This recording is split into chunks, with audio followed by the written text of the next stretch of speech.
နားဆင်သူအားလုံးပဲမင်္ဂလာပါခင်ဗျာကျွန်တော်တို့ရဲ့ PK Horror Channel ကနေပြန်လည်ကြိုဆိုလိုက်ပါတယ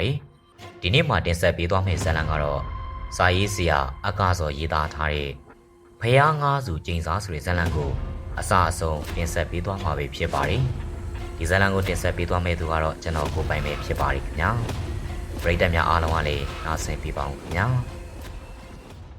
အချိန်အားဖြင့်1930ခုနှစ်ဒီဇင်ဘာလဖြစ်တယ်မြန်မာနိုင်ငံကိုကိုလိုနီအစိုးရကအုပ်ချုပ်နေတဲ့အချိန်လည်းဖြစ်တယ်။ပဲခူးတိုင်းဖြူးမြို့နယ်အတွင်းမှာရှိတဲ့ဘိုင်နာချောင်းတစ်ဘေးမှာရွာဟောင်းကြီးလိုအမည်ရတဲ့ကြီးရွာလေးတစ်ရွာရှိတယ်။အဲဒီရွာမှာရှေးရခင်မွေးမင်းများလက်ထက်ကလေးကတည်ထားခဲ့တဲ့ရွာလေးတစ်ရွာဖြစ်တယ်။ဒါပေမဲ့လည်းယခုအချိန်မှာတော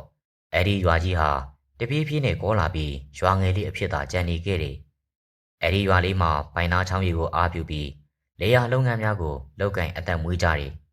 အဲဒီရွာမှာကိုဦးနဲ့ကိုမှုဆိုတဲ့ညီအကိုနှစ်ယောက်ရှိတယ်။ကိုဦးကအသက်40ခန့်ဖြစ်ပြီးတော့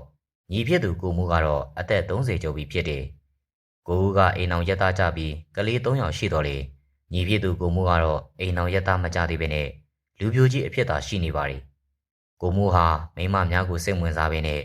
အချိန်ပြည့်တောက်စားမူရည်လျက်ရှိတယ်။အဲဒါကြောင့်လေအမည်အရင်ပြောက်ပြီးတော့ကိုမှုဆိုတဲ့အမည်ကိုတွင်နေခြင်းဖြစ်တယ်။ကိုဦးတို့ညီကိုဟာရွာအပြင်မှာလေယာလောက်ကန်ကြတယ်။ကိုဦးတို့ရဲ့ယာမီများဟာဇီဒီကုန်းလို့ခေါ်တဲ့ရှေးအောင်ဇီဒီတဆူရဲ့တောင်ဘက်မှာရှိတယ်။ရှေးအောင်ဇီဒီတော်မှာ36တောင်ညံတော်ရှိပြီးတော့ဟန်သာဝတီပြည်ကိုအစိုးရတဲ့ဓမေဇီဒီမင်းတည်ထားခဲ့တဲ့ဇီဒီဖြစ်တယ်လို့လည်းဆိုကြတယ်။အဲဒီနေ့ကဒီဇင်ဘာလ4ရက်ဖြစ်တယ်။ကိုဦးဟာထုံးစံအတိုင်း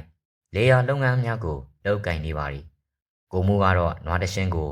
ယာခင်းရဲ့အလွန်ဂျုံတော်ဆက်မှာလွှဲချောင်းပြီးအရက်ကိုတမျှမျှနဲ့ဇိမ်ခံတောက်နေတယ်။မကြခင်မှာတော့ကိုဦးတို့အင်ဟာအခိုင်စီဖြစ်သူမောင်တိုးတယောက်ရောက်လာခဲ့ပါရီ။မောင်တိုးဟာအသက်73နှစ်ခန့်ရှိပြီးကိုဦးတို့နဲ့ဆွေမျိုးမကင်းသူဖြစ်တယ်။မိဘမဲ့ဖြစ်သွားတဲ့အတွက်ကိုဦးတို့ကခေါ်ယူစောင့်ရှောက်ထားပြီးမိသားစုတဦးတစ်ဖွဲ့အတူတူလောက်ကင်စားတောက်နေခြင်းဖြစ်တယ်။မောင်တိုးဟာခန္ဓာလေးကိုထမ်းလာခဲ့တယ်။ကိုမှုကမောင်တိုးကိုတွေးလိုက်တာနဲ့ကိုဦးရဲ့ယာတဲလေးစီကိုပြေးလာခဲ့ပါရီ။ယာတဲလေးစီကိုရောက်တဲ့အခါမှာတော့မောင်တော်ဟာတောင်းလေးကိုချလိုက်တယ်။ကိုမှုကတောင်းလေးကိုဖွင့်လိုက်ပြီးငါတို့ကြီးဒီနေ့ဟင်းနေလည်းမကောင်းပါလားကွာ။ငါချောင်းနဲ့ပဲဟင်းကျူပဲပါတယ်။ကိုဦးကလည်းလက်ဆေးပြီးတော့တဲတဲကိုရောက်လာခဲ့တယ်။ငမူးရာရှိတာလေးနဲ့ပဲစားစမ်းပါကွာ။ငါတို့ကတထေးတွေမဟုတ်ဘူးနော်။အခုအချိန်ကဒို့လိုတောင်းသူတွေကကြက်တဲနေတာကွာ။ညီကိုနှစ်ယောက်ဟာယာတဲရှိကကွက်ပြေလေးမှာထမင်းစားဖို့အတွက်ထိုင်လိုက်တယ်။ကိုဦးကလည်းမောင်တော်ရဲ့ဘက်ကိုလှည့်လိုက်ပြီးတော့ငါတော့မင်းဟောထမင်းစားပြီလားမစားရသေးရင်တခါတည်းဝင်စားလိကွာ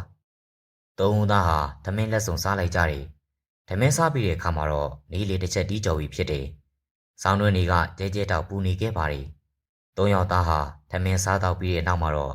့အနီးနားမှာရှိတဲ့တစ်ပင်ကြီးတစ်ပင်အောက်ကိုဝင်ပြီးအရိပ်ခိုလိုက်တယ်။ကိုမှုကတော့တစ်ပင်ပင်စီကိုမိပြီးမျက်လုံးလေးမေးစင်းနေပါတယ်။နွားတရှင်းကလည်းရာခင်းရဲ့တစ်ဖက်မှာရှိတဲ့ခြုံပုတ်တွေအနီးမှာလဲခွေအိတ်နေကြပါရီ။အဲ့ဒီအချိန်မှာပဲနွားတွေဟာတရှဲရှဲနဲ့နားမုတ်တန်တွေကိုကြားလိုက်ရတယ်။ပြီးတဲ့အခါမှာတော့ရာခင်းအတွင်းကိုစောက်တရားများပြေးလွှားလာကြတယ်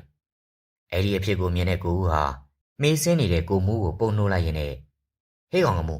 ဟိုမှာနွားတွေအလန့်တကြားနဲ့ဘာဖြစ်တာလဲမသိဘူးကွ။ကိုမှုကလည်းမျက်လုံးမဖွင့်မနဲ့ပြောလိုက်ပါရီ။ငွေတွေးလို့လန့်ပြေးတာဖြစ်မှာပေါ့ကိုကြီးဟာငွေတွေးတာအဲ့လောက်လန့်မှာမလားကွဘဲပင်တွေကိုနင်းမိရင်တော့ဒုက္ခပဲဟေးကိုဦးကတစ်ပင်အောက်ကနေထရက်လိုက်တဲ့အချိန်မှာပဲတဝဝအတန်ကြီးမှာရုတ်တရက်နီးကပ်လာပြီးမြေပြင်တွေဟာရေလိုင်းကဲ့သို့လှုပ်ခတ်လာတယ်အဲဒါကြောင့်မတ်တက်ရက်နေတဲ့ကိုဦးဟာလွတ်ထွက်သွားတယ်ထိုင်နေတဲ့မောင်တော်ကလည်းလေးဘက်ထောက်လဲကြပြီးတော့မြေပြင်ပေါ်မှာလိမ့်သွားတယ်ကိုမှုကတော့အခုမှမျက်လုံးကိုဖွင့်ပြီးကြောက်လန့်တကြားနဲ့ထဝေါ်လိုက်တယ်။ငလင်လောက်တာဟေးငလင်လောက်တာငါတော့ရ။အဲ့ဒီအချိန်မှာပဲကိုမူးမိထားတဲ့တေးပင်ကြီးဟာတကြမ်းကြမ်းတဖြောင်းဖြောင်းနဲ့အတန်နေမြည်လာပြီးတေးမြစ်တွေဟာမြေပြင်ပေါ်ကိုရုန်းကန်တက်လာတယ်။ကိုမူးကလည်းတေးပင်အောက်မှာအမြန်ခုန်ထားလိုက်ပြီးလဲကျနေတဲ့မောင်တော်ရဲ့လက်ကိုဆွဲပြီးတော့တေးပင်နဲ့လွှတ်ရကိုအမြန်ပြေးလိုက်တယ်။မြေကြီးကလည်းထက်အောက်ပဲညာလူးလွန်ပြီးတော့လှုပ်ရှားနေပါရီ။တေးပင်အောက်မှာပြေးထွက်ပြီးရာခင်းတဲ့အရောက်မှာတော့ကိုမူးကချော်လဲသွားတယ်။သူတို့ထွက်ပြေးလာခဲ့တဲ့တစ်ပင်ကြီးကလည်းအမြင့်မှလမ်းပြီးတော့တစ်ဖက်ကိုလဲကျသွားတယ် ကိုမူကအံ့ဩနေတဲ့အချိန်မှာပဲသူတို့လဲကျနေတဲ့ယာခင်းရဲ့မျက်နှာပြင်မှာအကွဲကြောင်ကြီးတစ်ခုကမိခိုးကြွက်ချောက်အတန်းကြီးလိုက်ဖြစ်လာတယ်။အဲဒီအကွဲကြောင်ကြီးအပေါ်မှာတော့မောင်တော်ဟာငိုးတို့ထိုင်နေခြင်းဖြစ်တယ်။မျက်စိရှိမှပဲအကွဲကြောင်ကြီးကဘုံငယ်နဲ့ထွက်လာတယ်။မောင်တော်ကလည်းအကွဲကြောင်လေးကိုပြုတ်ကျသွားတယ်။ကိုမှုဟာမောင်တော်ရဲ့လက်တစ်ဖက်ကိုပြေးဆွဲလိုက်တဲ့အတွက်မောင်တော်ဟာအကွဲကြောင်လေးကိုကျမသွားခြင်းဖြစ်တယ်။ကိုမှုကလည်းအားကုန်သုံးပြီးမောင်တော်ကိုဆွဲတင်ရတယ်။အကွဲကြောင်ကြီးက4-5 တောင်ခန့်နှက်ဆိုင်ပါတယ်။ကိုမှုနဲ့မောင်တော်ဟာအကွဲကြောင်ကြီးအနီးကနေပြေးထွက်လာခဲ့တယ်။ယာရဲလေးကိုကြည့်လိုက်တဲ့အခါမှာတော့မြေပြင်မှာပြားပြားဝက်လျက်သာပြိုနေခဲ့ပါတယ်။အဲဒီအချိန်မှာဝုန်းကနေအတန်ကြီးနဲ့အတူယာခင်းတစ်ဘေးကရှေးဟောင်းဇီဒီတော်မှာခေါင်းလောင်းတို့နေရာကနေပြက်ထွက်ပြီးပြိုလဲကျသွားတယ်။ဇီဒီပြိုကျတဲ့အချိန်ကြောင့်မြေကြီးများပြင်တုန်လှုပ်သွားပါတယ်။စက္ကန့်30ခန့်အကြာလောက်လှုပ်ရှားပြီးတဲ့အခါမှာတော့မြေပြင်ဟာပြန်လည်တည်ငြိမ်သွားတယ်။အဲဒီခိုင်မှာပဲလွှတ်ထားတဲ့နွားနှကောင်ဟာဇီဒီကြီးရှိရာကိုထွက်ပြေးသွားတယ်။ကိုဦးကလည်းမြေပြင်ကအမြန်ခုန်ထလိုက်ပြီးအဲဒီနွားနှကောင်ရဲ့နောက်ကိုပြေးလိုက်သွားတယ်။ကိုမူးနဲ့မောင်တော်ကတော့ကိုဦးရဲ့နောက်ကိုပြေးလိုက်လာခဲ့တယ်။ဇီဒီကုံလေးအပေါ်မှာအုတ်ကျိုးအုတ်ပဲ့တွေနဲ့ပြန်ကျဲနေပါတယ်။ကိုဦးဟာနွားနှကောင်ကိုပြန်ပြီးတော့ဆွဲလာတဲ့အချိန်ဘုရားကုန်းတော်အောက်မြေပြင်မှာကွင်းအိတ်ကြီးတစ်လုံးကျနေတာကိုတွေ့လိုက်ရတယ်။ကွင်းအိတ်ကြီးမှာငွေနဲ့ပြုတ်လုထားခြင်းဖြစ်ပြီးတော့အလုံးပိတ်ထားခြင်းဖြစ်တယ်။ကိုဦးကလည်းကွင်းအိတ်ကိုကောက်ယူတဲ့အချိန်မှာပဲကိုမူးနဲ့မောင်တော်တို့ရောက်လာခဲ့ပါတယ်။အကိုကြီးအဲ့ဒါဘာကြီးလဲ။အေးငါလည်းမသိဘူးဟာဘယ်ကနေဘလို့ဖြစ်ပြီးတော့ဒီကွင်းအိတ်ကြီးကဒီကိုရောက်နေရလဲမသိဘူး။ကိုဦးကလည်းကွင်းအိတ်ကိုဖွင့်ကြည့်လိုက်တယ်။ဒါပေမဲ့အဲ့ဒီကွင်းအိတ်ကြီးကအလွန်ကျက်နေတဲ့အတွက်အုတ်ခဲတခဲကိုကောက်ယူပြီးတော့ရိုက်ဖွင့်လိုက်တယ်။အဖုံးပွင့်သွားတဲ့အခါမှာတော့အထဲထဲမှာရွှေငွေရတနာတွေကဘောကနေပြုတ်ကျလာတယ်။စင်စစ်အားဖြင့်အဲ့ဒီအရာဟာကွင်းအိတ်တစ်ခုမဟုတ်ဘဲနဲ့ငွေချုပ်တစ်လုံးဖြစ်နေပါတယ်။ကိုဦးကလည်းရွှေစားများကိုယူပြီးကောက်ယူကြည့်လိုက်တယ်။ရွှေသားအတီးနဲ့ပြုတ်လုထားတဲ့စင်းတူတော်တွေဖြစ်နေတယ်။ဖះစင်းတူတွေပါလားငမှုရ။ကိုမူးမှာစင်းတူလေးတစ်ခုကိုကောက်ယူလိုက်တယ်။အဲ့ဒီစင်းတူတော်မှာတမိုက်ခန့်အရွယ်ရှိပြီးအလေးချိန်က4 နှစ်နေပါတယ်။ကိုမူးကအဲ့ဒီစင်းတူလေးကိုသွားနဲ့အသာကိုက်ကြည့်တယ်။သွားရအောက်မှာဝန်းလန့်နေတဲ့ရွှေရောင်များကထွက်ပေါ်လာခဲ့တယ်။အကိုကြီးဒါကရွှေစင်းတူတွေပဲဗျ။ကိုဦးကလည်းစင်းတူလေးကိုတစ်ခုပြီးတစ်ခုထုတ်ကြည့်ရင်းနဲ့ဒါဆိုရင်ဒီဟာကဖះရဲ့ဌာပနာတွေပဲဖြစ်မယ်။ဌာပနာကမြေအောက်ထဲမှာရှိတာမဟုတ်ဘူးလား။မဟုတ်ဘူးကွာ။ဇီဒီရဲ့ငပြောဘူးတို့ခေါင်းလောင်းတို့မှာထည့်ထားတတ်တယ်လို့ရှေးလူကြီးတွေပြောတာငါကြားဘူးလေကွာ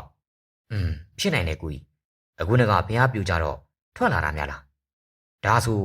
ကျုပ်တို့ကဒီဖះတွေကိုရွာလူကြီးကိုတွားပြကြမယ်ဗျ။ကိုဦးကလည်းဘေးဘီကိုကြည့်ရင်းနဲ့ဟေ့မင်းယူနေလားငမှုရငါတို့ချမ်းသာတော့မှလေကွာကိုဦးကအဲ့ဒီလိုပြောလိုက်တဲ့အတွက်ကိုမူးမှာအံ့ဩသွားတယ်အကိုကြီးဟောဒီဖျားဆင်းတူတွေနဲ့ကျုပ်တို့ချမ်းသာမှနဲ့ဘာဆိုင်လို့လဲအကိုကြီးဟာဆိုင်တာပေါ့ကွာဒါကငါတို့နဲ့ထိုက်လို့ငါတို့ရတာကွာဒီရွှေဆင်းတူတွေကိုထုခွဲပြီးရောင်းချရင်ငါတို့တွေချမ်းသာမှာကွာအဲ့ဒါမင်းသိရလားဘယ်ဟာပစ္စည်းလောက်ကောင်းလို့လားအကိုကြီးဟာလောက်ကောင်းပါလေကွာငါတခါတုန်းကဒီစီဒီကိုကြည့်ပြီးတော့ဆူတောင်းဘူးတယ်ကွာကျွန်တော်တို့ခက်ခဲနဲ့ပင်မမလုပ်ရပဲချမ်းသာအောင်စောင်းမပေးပါလို့ဆူတောင်းဘူးတယ်ကွာအခုအဲ့ဒီရတနာတွေကကြလာတော့ဟေးငါဆူတောင်းပြတာပဲဟေးကိုမူးကလည်းလောဘစောတိုက်ပြီးရွှေစင်းထူတွေကိုပစိုးနဲ့ထုတ်ယူလိုက်တယ်ဟေးကောင်ငမူးနဲ့ငတော့မင်းတို့ကောင်လေဒီအကြောင်းကိုဘယ်သူမှမပြောနဲ့နော်နှုတ်လုံးမစီနော်ငါဒီရွှေတွေကိုထုခွဲရောင်းချပြီးရင်မင်းတို့ကိုလည်းဝေစုပြီးမှာပါကွာမင်းတို့လည်းစိတ်မပူကြနဲ့အဲ့ဒီလိုနဲ့ကိုမူးနဲ့မောင်တော်ကလည်းခေါင်းငိန်လိုက်ကြတယ်အမှန်စင်စစ်အားဖြင့်အဲ့ဒီအရာဟာကွင်းအိတ်ကြီးတစ်ခုမဟုတ်ဘဲနဲ့ဘုရားဌာပနာထည့်ထားတဲ့ကျုပ်ကြီးတစ်ခုသာဖြစ်တယ်ကိုဦးတို့ဟာအသိဉာဏ်နဲ့ပါတဲ့အတွက်ကွင်းအိတ်ကြီးလို့ထင်မြင်စွန့်နေခြင်းဖြစ်တယ်အဲ့ဒီငလင်ကြီးမှာဖြတ်အားပြင်းတဲ့ဖြူးငလင်ကြီးဖြစ်တယ်ဖြူးမြို့နဲ့တောင်ငူမြို့အပြင်ပဲခူးတိုင်းအတွင်းမှာအထီးအကဲအပြည့်စီများလာတယ်ရွာဟောင်းကြီးမှာလည်းအင်းအတော်များပြိုကျသွားတယ်ရွာသားပေါင်းများစွာအတိဒုက္ခရောက်တော့လေကြိတ်ပြောနေတဲ့သူတအူရှိပါတယ်အဲ့ဒီလူကတော့ကိုဦးဖြစ်တယ်ညအချိန်ကိုရောက်ခဲ့ပါပြီကိုဦးတို့ခြေတန်းခြေအင်အားလဲပြိုလဲပျက်စီးသွားတယ်အင်ဟောင်းမှပစ္စည်းတွေနဲ့အင်ရှိမှကွေးပြက်တစ်ခုကိုအချိန်မီပြုတ်လို့ပြီးတော့ညအိတ်ကြရတယ်ရခင်ကကိုဦးတို့လက်မယားနဲ့ကလေးတွေဟာ အိမ်ပေါ်တက်မှအိပ်ပြီးတော့ကိုမှုတို့ကအိမ်အောက်မှာမောင်တို့ကတော့အိမ်ရဲ့အနောက်ဘက်မှာအိပ်ရတော့လေယခုအချိန်မှာတော့ကိုပြည့်ကြီးတစ်ခုပေါ်မှာတန်းတူအိပ်ဆက်ကြတယ်ကိုဦးကလည်းဘုရားဆင်းတုတော်တွေကိုရေကပြင်းအောက်မှာမြုပ်နှံထားလိုက်တယ်အပေါ်ကအင်းလုံးတစ်လုံးနဲ့အုပ်ထားလိုက်တယ်တခြားသူများအိပ်ပျော်နေကြတော့လေကိုဦးကတော့ဘုရားဆင်းတုများကိုထုခွဲရောင်းချပြီးတတိဖြစ်မဲ့အရေးကိုတွေးပြီးတော့ပြုံးပျော်ရင်းအိပ်ပျော်သွားခဲ့ပါသည်အိပ်ပျော်ပြီးမကြခင်မှာပဲကိုဦးရဲ့အနီးမှာလူကြီးတစ်ယောက်ကလာရက်တယ်ကိုဦးကလည်းမနှိုးရဘဲနဲ့အလိုလိုနိုးသွားတယ်အဲဒီလူကြီးဟာဝန်ကောင်းပေါင်းကြီးကိုပေါင်းထားပြီးတော့အသက်80အရွယ်ခန့်ရှိတယ်မောက်စိတ်မွေးနှက်ခမ်းမွေးတွေကလည်းဆွတ်ဆွတ်ဖြူနေခဲ့ပါသည်မင်းလိုချင်ရင်ကျောင်းမြတ်ရတနာတွေကိုယူလို့ရတယ်ဒါပေမဲ့ဘုရားငါးစုကိုတော့ငါတို့စီကိုပြန်ပေးပါဘာလို့ပေးရမှာလဲဗျခမရဘာတွေလာပြောနေရလဲခမရကဘာတူလဲငါမင်းကိုနောက်ဆုံးအကြိမ်နဲ့တတိပေးမယ်ဘုရားငါးစုကိုမင်းတို့ကိုကျိုးအတွက်သုံးလို့မရဘူးအဲ့ဒီရုပ်ပွားတော်တွေကအင်မတန်မှတကူသိပ်ကြီးတယ်မင်းတို့သုံးမိတာနဲ့မင်းတို့တွေအားလုံးအသေးစိုးနဲ့သေးရလိမ့်မယ်မပေးနိုင်ဘူးဗျာမပေးဘူးလုံးဝမပေးနိုင်ဘူးကိုဦးကလည်းအော်ဟစ်ရင်းနဲ့နိုးထလာခဲ့တယ်အဲ့ဒီအချိန်မှာကိုမူးနဲ့မောင်တို့ကလန့်နိုးပြီးတော့အော်ဟစ်ကြတယ်ကိုမူးကလည်းအလွန်ပင်တုံးလုံနေတယ်အကိုကြီးကျုပ်တို့တွေအဲ့ဒီစင်တူတွေကိုပြန်ပြီးတော့ထားလိုက်အောင်ဗျာကိုကြီးရဲ့ဇနီးမှာတောင်းတောင်းနဲ့ကြည်နေတယ်ဟဲကောင်ကမူးမင်းကမူးယူပြီးတော့မဟုတ်တာတွေရှောက်ပြောမနေနဲ့ပြန်ရေးစမ်းကွာကိုဦးဟာကိုမူးကိုနှိမ့်သိမ့်ပြီးတော့ပြန်ပြီးတော့တိတ်ထားလိုက်တယ်အဲဒီနောက်မှာတော့ဆက်လက်အိပ်ဖို့ကြိုးစားတော့လေပြန်အိပ်လို့မရတော့တဲ့အပြင်ခေါင်းတစ်ချမ်းကလည်းတက်ဆစ်စင်နဲ့ကိုက်လာခဲ့တယ်ကိုဦးမှာရုတ်တရက်ဖြစ်ပေါ်လာတဲ့ဝေဒနာကိုအံ့ဩမိနေတယ်အဲဒီလိုနဲ့အတန်ကြာတဲ့အခါမှာကိုဦးရဲ့စိတ်ထဲမှာတန်တရားဝင်လာတယ်ကိုဖះတွေကတကူကြီးတဲ့ဖះတွေဆိုတော့ငါကရေကပြင်းအောက်မှာထားတာကိုမကြိုက်လို့ခေါင်းကိုက်နေရတာကိုဦးကလည်းအိယာကနေချက်ချင်းထားပြီးတော့ရေကပြင်းအောက်မှာဖွက်ထားတဲ့ဖះတွေကိုတူးဖော်လိုက်တယ်အသေးချာကြည့်လိုက်တဲ့အခါမှာတော့ဖះစင်းတို့ဟာငါးစုတီတီဖြစ်နေတယ်စင်းတို့တစုကိုအစိတ်သားခန့်အလေးချိန်ရှိတာကိုတွေ့ရတယ်စင်းတို့နဲ့အတူရွှေစငွေစတချို့နဲ့ကြောင်းမြတ်ရတနာများလည်းပါဝင်ခဲ့ပါတယ်ကိုဦးကလည်းဖះစင်းတို့တွေကိုနေရာတကျပြန်ထားရန်စိတ်ကူးတော့လေလောဘစိတ်ကများနေတဲ့အတွက်အမားနဲ့အမှန်ကိုမမြင်တော့ဘဲနဲ့တစ်ပင်ကွာကြားတစ်ခုမှတင်ထားလိုက်တယ်နောက်တနေ့မနက်မှာတော့ညီကိုနှစ်ယောက်ဟာရွာပြင်လူရှင်းတဲ့နေရာမှာခေါင်းချင်းဆန်ရတယ်မောင်တော်တယောက်လည်းပါဝင်လာခဲ့တယ်မင်းတို့တွေအိမ်မက်ဆုမက်တာပါကွာဘာမှမဖြစ်ပါဘူးကွာမဟုတ်ဘူးနော်ကိုကြီးကျွန်တော်တို့၃ယောက်လုံးရဲ့အိမ်မက်ကတပုံစံနဲ့မက်တာဆိုတော့ထူဆန်းနေရအမှန်ပဲဒီမဲ့ငမို့မင်းတေချာတွေးကြည့်လိုက်စမ်းကွာဒီရတနာတွေကိုငါတို့တွေထုခွေရောင်းချပြီးရင်မင်းရဲ့တက်တက်မှာဘာမှလုပ်เสียမလို့တော့ဘူးကွာနိုင်ငံသားကလာတဲ့ကောင်းပေညွန့်ပေဆိုတဲ့အရက်တွေကိုတောက်မယ်အစားကောင်းအတောက်ကောင်းတွေကိုစားနိုင်မယ်လေကွာမင်းဒီလိုဘဝကိုမလိုချင်ဘူးလားဒီမှာပဲတက်တက်လုံးယာဆိုင်ပြီးတော့စင်စင်ရဲရဲနဲ့နေကြတာလားကိုမူကလည်းကိုဦးပြောတဲ့အတိုင်းစိတ်ကူးရင်ကြည့်တယ်ဒီမဲ့ငါတို့၃ယောက်မနဲ့ပြန်ကြိုင်ဟော်ဒီကစင်တူတွေကိုရောင်းချဖို့သွားမယ်ကွာဘယ်လိုသွားမှာလဲကိုကြီးငါတို့ဒီနားမှာရောင်းလို့တော့မဖြစ်ဘူးကွာဒါဆိုဘကိုးကိုတက်ရောင်းရင်ရောဗျာဘကိုးမှာအတိအကျွမ်းမှမရှိတာပဲကွာငါတို့ကိုလိန်နဲ့ပတ်တဲ့ကောင်တွေနဲ့တွေ့ရင်ဘယ်လိုလုပ်မလဲဒါဆိုအကိုကြီးကဘယ်လိုစဉ်းစားထားဒီလိုလုပ်မယ်ကွာတာယာပရီမှာအဖေရဲ့အတီတယောက်တရောစီယာဦးတင်ဆိုတာရှိတယ်အဲ့ဒီလူကဂီတပညာရှင်လည်းဖြစ်တယ်အင်္ဂလိပ်မင်းတွေကိုမြောက်ပင်တဲ့တခြင်းတွေကိုလည်းရေးတတ်တော့အရာရှိအရာခံနေတယ်လေအဆင်ပြေတယ်လေအတိုင်းဝိုင်းကလည်းလက်တန်ရှိတယ်မဟုတ်လားသူ့ကိုတိုင်ပင်ပြီးတော့ငါတို့ဆက်လုံရင်ကောင်းမယ်ညီကိုနှစ်ယောက်ဟာကောင်းကျင်လိုက်ကြတယ်နောက်တစ်နေ့ရောက်တဲ့အခါမှာတော့သူတို့၃ဦးဟာတာယာဝတီမြို့ကိုထွက်လာကြတယ်လမ်းတစ်လျှောက်မြို့ရွာများမှာအပြက်အစည်းများနဲ့ပြည့်နှက်လိုနေပါတယ်၃ရက်ခန့်ကြာတဲ့အခါမှာတော့တာယာဝတီမြို့ကိုရောက်လာခဲ့တယ်တရောဆရာကြီးဦးတင်ကလည်းတာယာဝတီမြို့ပေါ်မှာအင်ကြီးရခိုင်နဲ့နေထိုင်နေဦးတင်မှာကိုဦးတို့ကိုမှတ်မိတဲ့အတွက်တိတ်ရှိရှိဝေးဝေးနဲ့ဆွေမျိုးဆက်နေစရာမလိုပါဘူးကိုဦးကလည်းလာရင်အကြောင်းကိုရှင်းပြပြီးတော့ရတနာပစ္စည်းတွေကိုပြသလိုက်တယ်ရတနာပစ္စည်းတွေကိုမြင်တဲ့အခါမှာတော့ဦးတင်ရဲ့မျက်နှာဟာအလွန်မဲ့အံ့ဩသွားတယ်အဲ့ဒါကျုပ်တို့ပစ္စည်းတွေကိုထုခွဲရောင်းချခြင်းပါလေဦးကြီးကျုပ်တို့ကိုကူညီပါအေးပါကူညီရမှာပေါ့ငါအတီးထဲမှာရတနာပွဲစားကြီးရှိတယ်ဒါထက်မင်းတို့ရောင်းချပြီးရင် ငါ့ကိုတော့မမေ့ရဘူးနော်စိတ်ချပါဦးကြီးဟာဦးကြီးကိုလေကျုပ်တို့ကထိုက်ထိုက်တန်တန်ကိုကြော့မှာအဲ့ဒီလိုနဲ့ဦးတင်ဟာသူနဲ့ခင်မင်နဲ့ရတနာပွဲစားမိန်းမကြီးတဦးထံကိုခေါ်ဆောင်သွားခဲ့တယ်အဲ့ဒီမိန်းမကြီးကလည်းကြောင်မြတ်ရတနာလောကမှာနာမည်ကြီးပြီးတော့ချမ်းသာလှပါတယ်အဲ့ဒီပွဲစားမကြီးဟာကြောင်မြတ်ရတနာတွေကိုသိန်းကျုံဝယ်ယူပြီးတော့ဈေးဖြတ်ပေးလိုက်တယ်ရှင်တို့ရဲ့ကြောင်မြတ်ရတနာတွေအားလုံးကိုကျမယူမယ်ရှင်တို့တွေကိုငွေ1000ပေးမယ်1000မဲလားဗျာဒီလောက်အများကြီးကိုရှင်တို့ကြောက်တွေထဲမှာစိန်ကောင်းကြောက်ကောင်းမှမပါပဲပြီးတော့ကြောက်ဆိုတာကလေအချိန်ကြာလေတန်ဖိုးကြလေမဟုတ်ဘူးလားဘွေစားမကြီးဟာတမင်ဈေးနှိမ်ဝယ်ယူခြင်းဖြစ်တယ်ဒါပေမဲ့လေ1000ဆိုတဲ့ငွေကလေအဲ့ဒီခေတ်ကအတော်တန်ကိုများတဲ့ငွေဖြစ်တယ်ဟောဒီစင်းတူတွေကိုရောင်းကျင်ပါတယ်ဘယ်ဟာစင်းတူတွေကိုတော့ကျမမဝေပါဘူးကျမကကြောက်ကုန်သေးပါကိုဦးတို့ကလည်းပွဲစားမကြီးပေးတဲ့ငွေ1000ကိုယူလာခဲ့တယ်။ဘုရားငါးစုကိုမယောင်းရသေးတဲ့အတွက်ကိုဦးဟာမကြည်နပ်နိုင်သေးပါဘူး။တရောဆရာကြီးကိုငွေ200ကတော့လိုက်ပြီးအဲ့ဒီညမှာဝေကောင်းစားတာတွေဝစ်စင်ပြီးတော့တာယာဝတီမြို့မှာရှိတဲ့စားတော်ဇက်ကြီးတွေမှာအစင်အတန်းမြင့်စားတောက်ကြတယ်။ကိုမိုးကလည်းအရက်များတောက်စားနေရင်နဲ့ကိုကြီး1000ဆိုတဲ့ငွေကမနှဲပါဘူးဗျာ။ကျုပ်တို့တက်ငွေ100 200တောင်မှလက်ထဲမှာကင်ဘူးတာမဟုတ်ဘူးလေဒီငွေတွေယူပြီးတော့ပြန်ကြမယ်ဗျာ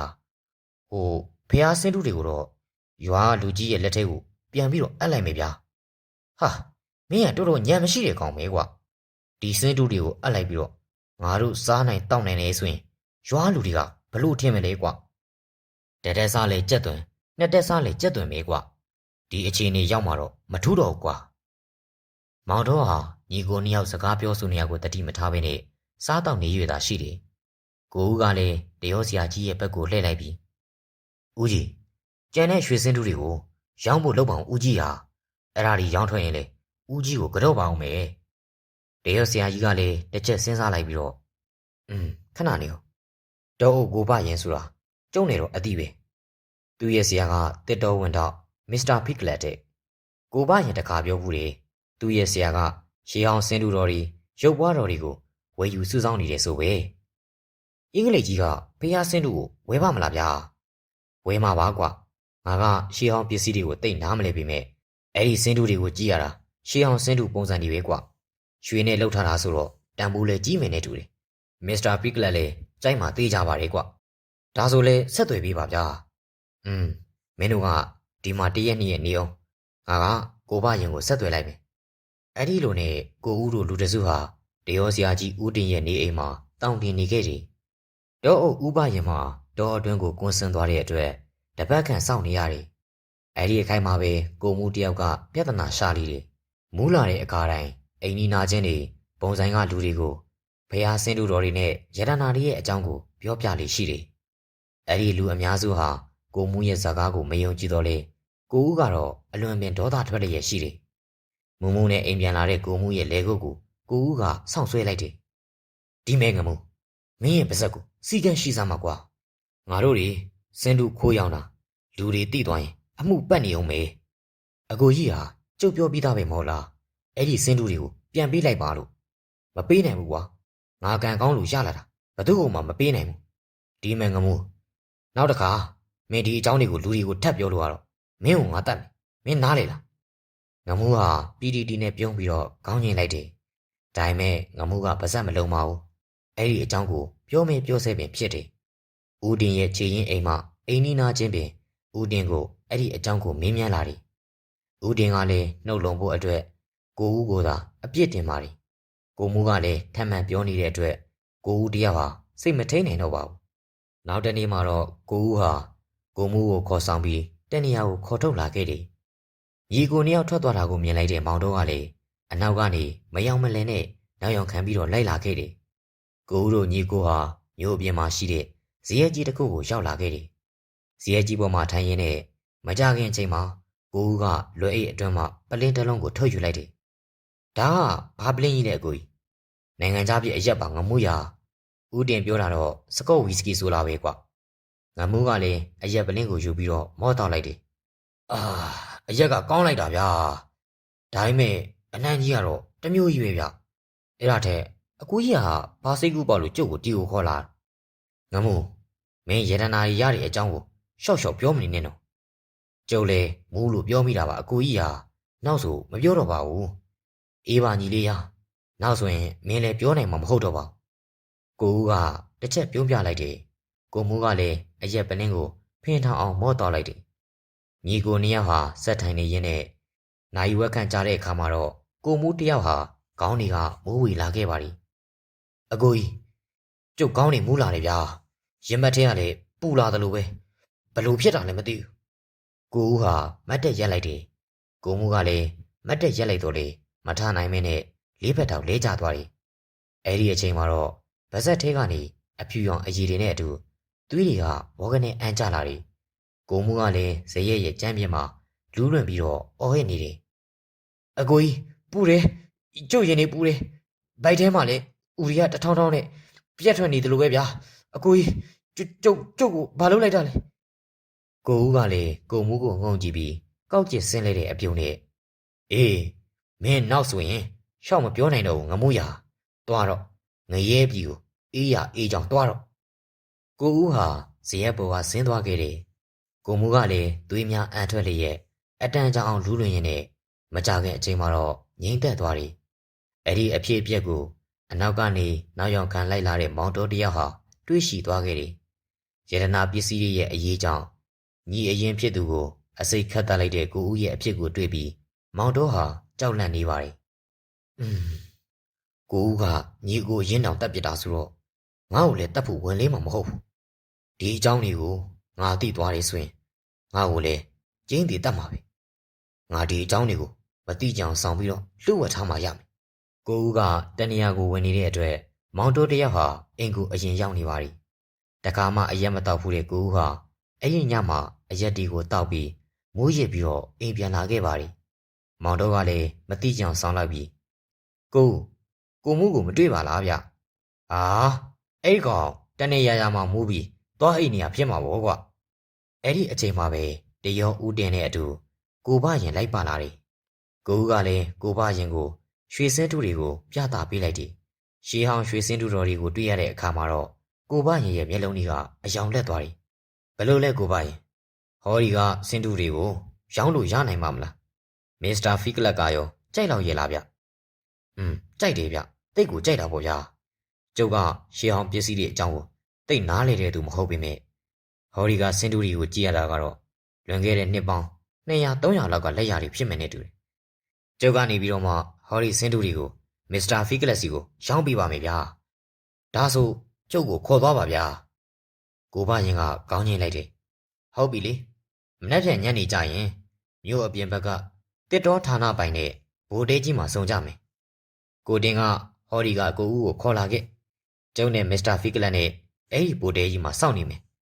9 နာရီထက်နောက်မကြဘဲနဲ့လာခဲ့ကြပါစင်တူတော်တွေကိုရောင်းရတော့မှဖြစ်တဲ့အတွက်ကိုဦးတယောက်ဟာပျော်ရွှင်နေခဲ့ပါသည်မောင်တော်ကလည်းလူသက်သမားကိုဦးကိုကြည့်ပြီးထိတ်လန့်နေပြီဖြစ်တယ်ကိုဦးကလည်းမောင်တော်ကိုနှုတ်ပြီးပြည်ရန်အတွက်ကြိုတင်တွေးထားပြီးဖြစ်တယ်စင်တူတော်များကိုရောင်းချအပြီးရွာကိုပြန်တဲ့အခါမှာလူရှင်းတဲ့လမ်းတနေရာမှာတပ်ဖြတ်ပစ်ဖို့အတွက်ကြံရွေထားတယ်နောက်တနေ့ညနေမှာတော့တရောဦးတင်နဲ့ကိုဦးတို့ဟာအိမ်ကနေထွက်ခွာရန်ပြင်ဆင်နေတယ်ဦးတင်ကလည်းကိုဦးရဲ့အနားကိုကပ်ပြီးတော့မောင်မင်းရဲ့ပစ္စည်းတွေပါရဲ့တော့ကွာ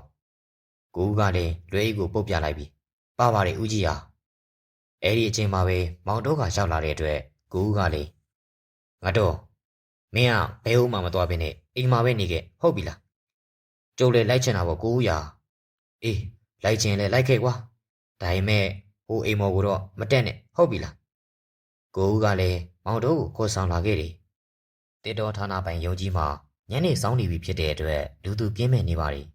ဌာနရဲ့အရှိမကိုဘရင်ကအသင့်ဆောင်ဆိုင်နေပါသည်မောင်တော့ကိုဗိုလ်တေးကြီးရဲ့အောက်မှာထားခဲ့ပြီးတော့ကိုဘရင်ဦးစီးခေါ်ဆောင်မှုနဲ့အဆောက်ဦးကြီးပေါ်ကိုတက်ခဲ့တယ်ကိုဘရင်ကရုံးခန်းကြီးတစ်ခုအတွင်းကိုခေါ်ဆောင်သွားခဲ့တယ်ရုံးခန်းကြီးမှာလည်းခေမီပရိဘောခါတွေနဲ့ပြည့်နေပါသည်ကိုဘရင်ကကိုဦးရဲ့ဘက်ကိုလှည့်လိုက်ပြီးကိုခမရရဲ့ပစ္စည်းတွေထုတ်လိုက်လေဗျာကိုဦးကလည်းလွယ်အိတ်ထဲကပစ္စည်းလေးတွေကိုထုတ်လိုက်ပြီးတော့အနီးနားကစပွဲကုန်လေးပေါ်ကိုတင်လိုက်ပါတယ်ကဲ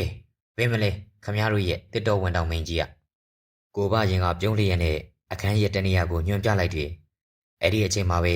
အခန်းရဲ့တနေရာမှာရှိတဲ့တကားတစ်ချက်မှာဘုံငယ်နဲ့ပွင့်ထွက်လာတယ်။အင်္ဂလိပ်ကြီးတယောက်ကထွက်လာခဲ့တယ်။အဲ့ဒီအင်္ဂလိပ်ကြီးရဲ့လက်ထဲမှာတော့နှလုံးပြူးတနက်ကြီးတစ်လက်ကိုကင်ဆောင်ထားတယ်။ကိုဘရင်နဲ့ဦးတင်ဟာတယောက်မျက်နှာတယောက်ကြည့်ပြီးအနောက်ကိုဆုတ်လိုက်ကြတယ်။တနက်ကိုကင်ပြီးထွက်လာတဲ့လူကြီးကိုတွေ့လိုက်ရတဲ့အခါမှာတော့ကိုဦးတယောက်ဟာထိတ်လန့်တုန်လှုပ်သွားတယ်။တစ်ဆက်တည်းမှာပဲတနက်တန်တစ်ချက်ထွက်ပေါ်လာပြီးနှလုံးပြူးတနက်ထဲကကိုးလုံးကြည်စာဟာကိုဦးရဲ့ရင်ဝကိုထိုးပေါက်ဝင်ရောက်သွားပြီးတော့ကိုဦးတယောက်ဟာအနောက်ကိုရန်ကျသွားတယ်။တနက်တန်ကြားရတဲ့အတွက်မောင်တော်ကလည်းအိမ်မော်ကိုပြေးတက်လာတယ်။အဲဒီအခါမှာတော့လှေကားဝအရောက်မှာ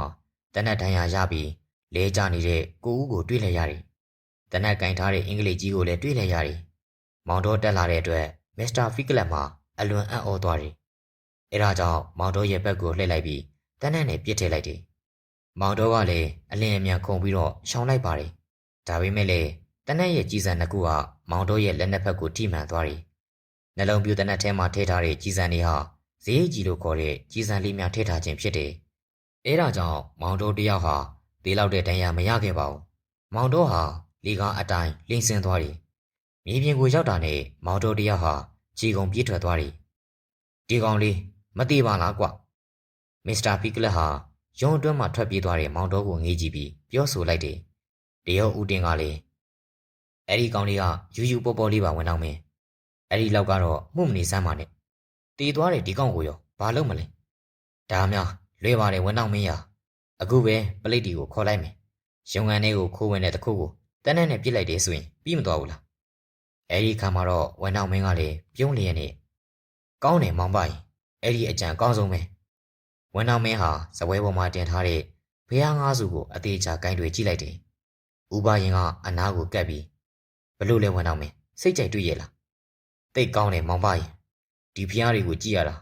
လွန်ခဲ့တဲ့နှစ်ပေါင်း300 400လောက်ကလက်ရာတွေပဲဝင်တော့မင်းအတွက်ကျုပ်တို့ကအကျိုးဆောင်ပေးခဲ့တာဆိုတော့ဝင်တော့မင်းလည်းကျုပ်တို့ကမမေ့ရဘူးနော်ဝင်တော့မင်းကလည်းကျင်းနဲ့စွာပြုံးလိုက်ရင်နဲ့မမေ့ပါဘူးဗျာခမရတို့ကိုကျုပ်ကကောင်းကောင်းရေးစုချမှာဝင်တော့မင်းဟာနိုင်ရန်ကိုချိတ်ဆွဲထားတဲ့ပြက်ကလေးကိုကြည့်လိုက်ပြီးဒီလိုလုပ်မယ်ဗျာအခုခရစ်စမတ်နာနီးလာပြီမဟုတ်လားခရစ်စမတ်မတိုင်ခင်မှာ24 ရက်နေ့ကျရင်ကျုပ်ကဝဲရွာမှာရှိတဲ့ဘိုးတဲကြီးမှာပျော်ပွဲစားထွက်ပြီးခရစ်စမတ်ပွဲကိုဆင်နွှဲမယ်လို့စိတ်ကူးထားတယ်ဗျအဲ့ဒီပွဲကိုခမရတို့ကိုလည်းဖိတ်ပါတယ်ကိုပိုင်ခမရကလည်းတရောစီအားဆိုတော့ကျုပ်ရဲ့ပွဲမှာခမရရဲ့လက်တံလေးကိုကြားချင်ပါတယ်အတိုင်းထိုင်လွန်မှာပဲဝန်တော်မင်းကြီးကျုပ်တို့လာခဲ့ပါမယ်မောင်တော်ဟာတနက်တန်ရာနဲ့ပြေးလွှားနေရင်ဘိန်းတော်စီယာတအူးကတနက်တန်ရာကိုကုသပေးခဲ့တယ်ဒါပေမဲ့လည်းအကျော်တစ်ခုပြတ်တောက်သွားတဲ့အတွက်ဘယ်ဘက်လက်တစ်ဖက်မှာအသုံးပြုလို့မရတော့ဘဲနဲ့အကျော်တည်သွားတယ်တစ်တော်ဝန်တော်မင်းမစ္စတာဖီကလန်နဲ့ကိုဘရင်တရောဦးတင်တို့ဟာဒီဇင်ဘာလ24 ရက်နေ့မှာတော့တာယာဝတီခရိုင်ဝဲရွာမှာရှိတဲ့ဗိုလ်တဲကြီးမှာစားပွဲတောက်ပွဲကျင်းပနေကြတယ်အဲ့ဒီအချိန်မှာပဲဆရာဆန်ခေါင်းဆောင်တဲ့တောင်သူလယ်သမားအရေးတော်ပုံကြီးဖြစ်ပွားခဲ့တယ်တောင်သူလယ်သမားတပ်ပုံများဟာအင်္ဂလိပ်ကိုနာကြီးကြတဲ့အတွက်ဝဲရွာမှာရောက်နေတဲ့မစ္စတာဖီကလန်နဲ့အပေါင်းအပါများကိုဝင်ရောက်တိုက်ခိုက်ကြတယ်။အဲဒါကြောင့်မစ္စတာဖီကလန်နဲ့တကွဥပရင်တရောဦးတင်တို့ပါအင်္ဂလိပ်အလိုတော်တွေလို့ဆိုပြီးတပ်ဖြတ်လိုက်ကြတယ်။အဲဒါကြောင့်အသေးစိုးနဲ့တေးဆုံးသွားတယ်။အဲဒီအချိန်ကနေစပြီးဘုရားငါးစုရဲ့တည်င်းဟာအစအနာပြောင်းနေခဲ့တယ်။ဒါပေမဲ့လည်းအဲဒီဘုရားဆင်းတုတော်များကိုကိုကျိုးအတွက်အသုံးချနေသူများမှာအသေးစိုးနဲ့တေးဆုံးရမှာကတော့ကျင်းတီမလွဲပါဘူး။လောဘဇောတိုက်ပြီးကျူးလွန်မိကြတဲ့အတွက်အသေးစိုးနဲ့တေးခဲ့ရတဲ့ကိုဦးနဲ့ကိုမူးတို့ညီကိုရဲ့အဖြစ်ကိုကြည့်ပြီးမောင်တော်တရားဟာတန်ဝီကရခဲ့တယ်။မိမိဟာလည်းဘုရားကိုပြင်းမရမှာကြံရပါဖြစ်တဲ့အတွက်လက်တစ်ဖက်သေးသွားခြင်းဖြစ်မယ်လို့မောင်တော်ကယုံကြည်ထားတယ်။အဲဒီအချိန်ကနေစပြီးမောင်တော်ဟာဘာသာရေးယူသည်ကိုင်းဆိုင်သူတဦးဖြစ်လာခဲ့ပြီးတော့နောက်ပိုင်းမှာတော့ရှင်သာမဏေဝတ်လိုက်တယ်။ရှင်သာမဏေအဖြစ်မှဦးစင်းအဖြစ်နဲ့ဆက်လက်နေထိုင်ခဲ့ရင်အသက်80ကျော်အရွယ်မှာတော့ပဲခူးမြို့မှာတန်ငန်းဝင်းနဲ့ကွယ်လွန်သွားခဲ့လေတော့တယ်။1930 ခုနှစ်ဒီဇင်ဘာလ 4 ရက်နေ့မှာလှုပ်ရှားသွားခဲ့တဲ့ဖြူငလင်ကြီးကြောင့်ပြိုကျပျက်စီးသွားတဲ့ဘုရားစီတီကနေဌာပနာပစ္စည်းတွေကိုအလွဲသုံးစားလုပ်ခဲ့တဲ့အတွက်တည်ဆုံးသွားသူတွေရဲ့အကြောင်းကိုတန်ဝီကယူပွဲတင်ဆက်ပေးလိုက်ရခြင်းဖြစ်ပါတယ်။ပရိသတ်များခင်ဗျာဒီနေ့ရဲ့ဇာတ်လမ်းလေးကတော့ဒီမှာပဲပြီးဆုံးပါပြီ။နားဆင်အားပေးကြတဲ့ပရိသတ်များအားလုံးကိုအထူးပဲကျေးဇူးတင်ရှိပါတယ်။ နောက်ရက်ဒီမှာလည်းဖြစ်ရမှန်ပရလောကဇာတ်လမ်းကောင်းတွေကိုကျွန်တော်ရဲ့ channel လေးကနေတင်ဆက်ပေးသွားမှာဖြစ်လို့စောင့်မျှော်နာဆင်ပေးဖို့အတွက်ဖိတ်ခေါ်လိုက်ပါတယ်ကျွန်တော်ရဲ့ channel လေးကိုလည်းဇာတ်လမ်းအသစ်တွေတင်နိုင်သိရှိစေဖို့အတွက်like and subscribe လုပ်ခဲ့ပေးဖို့အတွက်တောင်းဆိုလိုက်ပါတယ်ခင်ဗျာအားလုံးကိုကျေးဇူးတင်ပါတယ်